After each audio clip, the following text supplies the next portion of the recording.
Tanse, my name is Garrison Settee, Grand Chief of the Manitoba Keewatinowi Okimakanak. I'm Indigenous and I vote. Since 1960, our people have been allowed to vote in federal elections and provincial elections. And before that, you had to enfranchise before you could vote. War veterans had to give up their treaty rights in order for them to vote as well, in order for them to enlist in the armies.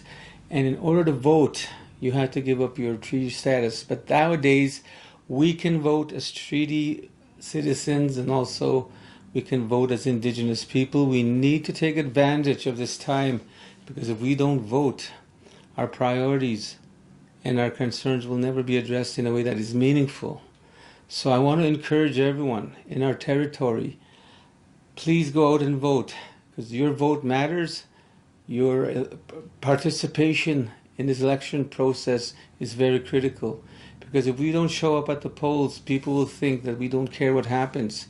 But I do believe that you care what happens in our Indigenous territories, because we have so many outstanding issues and treaty obligations and Indigenous rights that are compromised when we do not vote. So I want to encourage everyone, go to the polls, go and make your voice count, go and make your vote count, because the time is now for our North to have adequate representation in the voting polls. So please go out and vote.